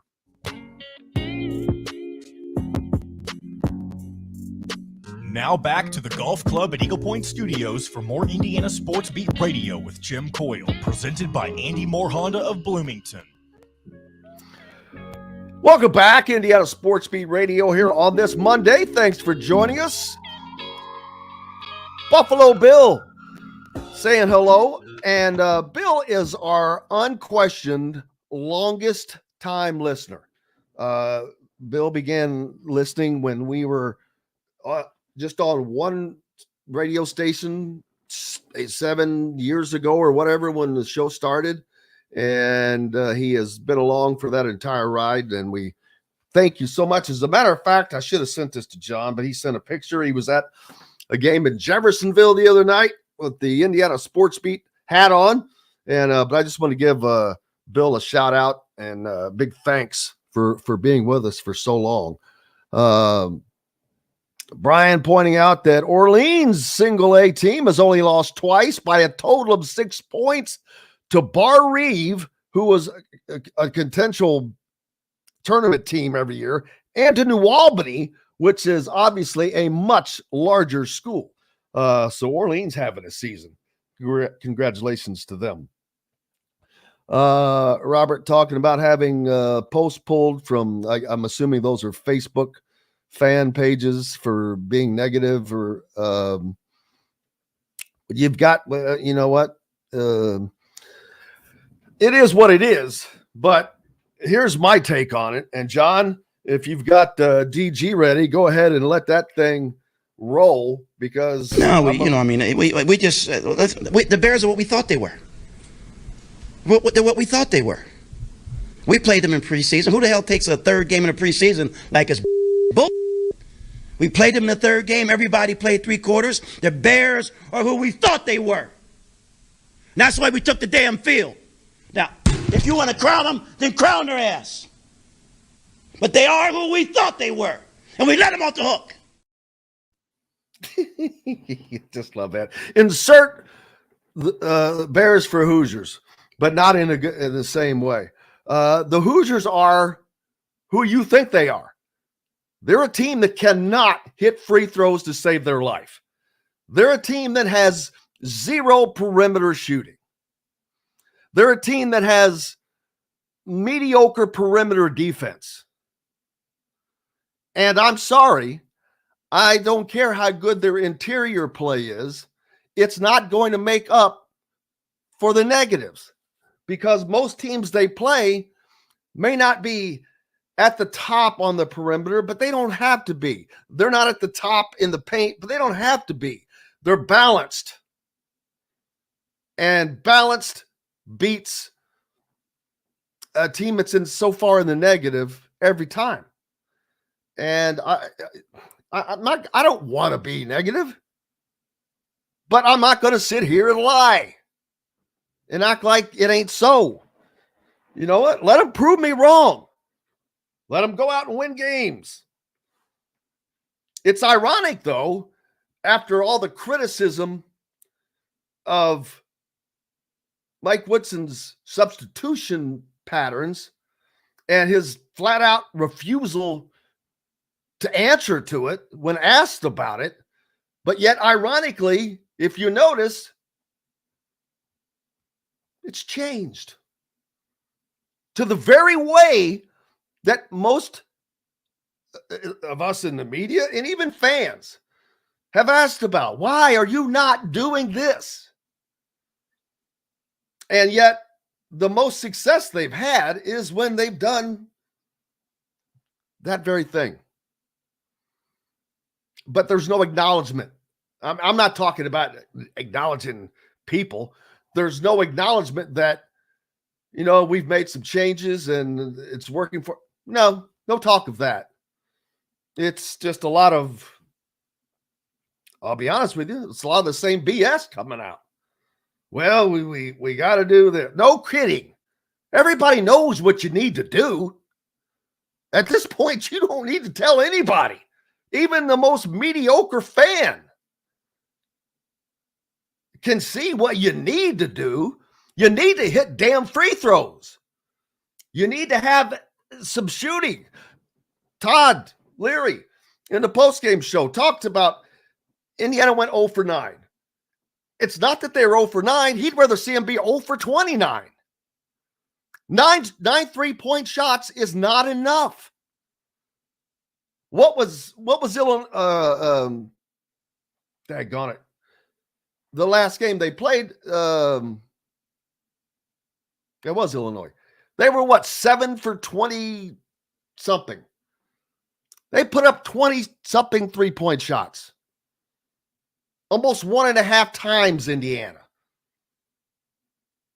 It's like Indiana just courtesy, it shoots some courtesy threes. What are you doing to make the 3-point shot easier to attain offensively? You've got Mackenzie Mbako, who is a really, really good shooter, but either he does not feel comfortable enough to start taking more shots, and I believe that to be the case again, as it was last year, unless you were Jalen Hood-Schifino, who had a green light to do whatever he wanted. The ball had to go through the middle. Yeah, it's the same thing. What happened to that 4 out, 1 in? It's almost 4 in, 1 out. Not really, but it's 2 in, 3 not a factor half the time. 2 in, 1 out, 2 non-factors is what it should be called. That's a 2-1-2. That's Indiana's 2-1-2. 2 in, 1 out, 2 non-factors. I know it sounds like I'm being just a negative Nancy, but I'm being completely honest. And it's not to knock anything down or anybody down. At the same time, stop treating people like they're ignorant. Stop acting like people can't see.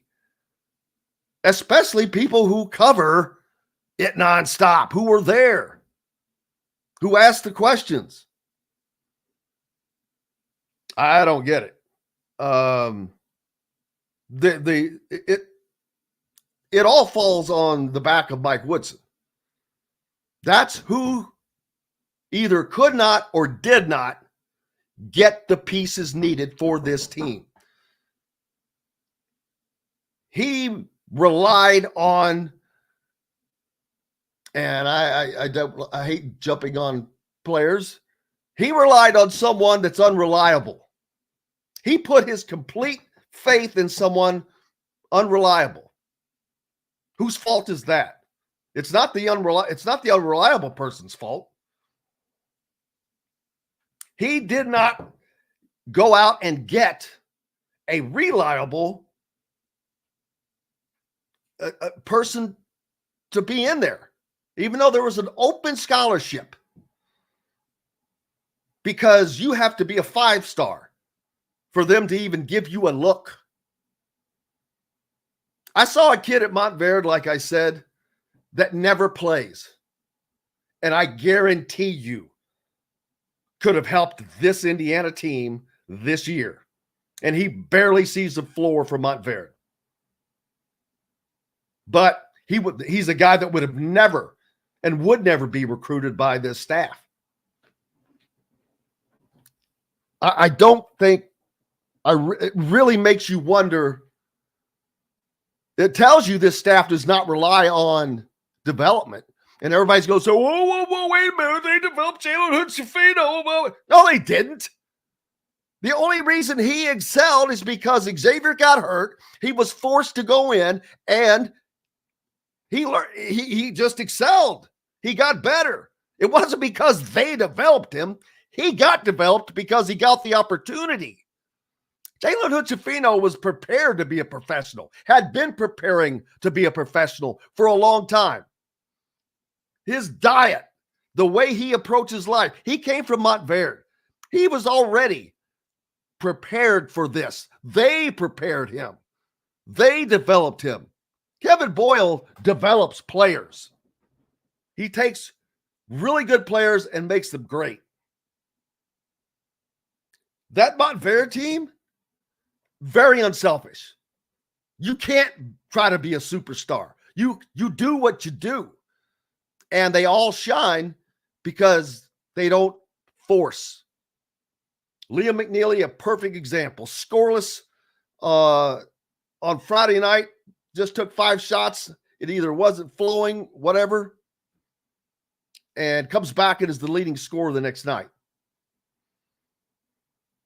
But the development on this team is really questionable in addition to other things. And that's a problem. John Boy? 1 minute, sir.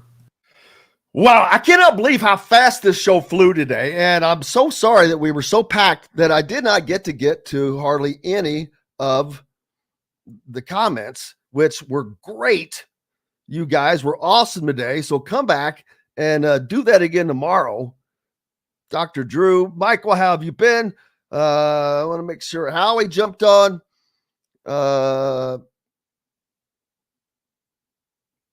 Is that cap or crap? 5 laps. We've got to get out of here. Unfortunately, I appreciate each and every one of you guys. Back tomorrow. Back to Corsi, Chronic Hoosier. Plenty to talk about. Preparing for Indiana to take on the Iowa Hawkeyes. Until then, I'm Jim Coyle. I will see you on the radio. Thanks for listening to Indiana Sports Beat Radio. Be sure to subscribe to our YouTube page for more clips and team coverage of Indiana basketball, football, and more. You can also find full episodes and tons of other content on thehoosier.com. We'll see you next time for another edition of Indiana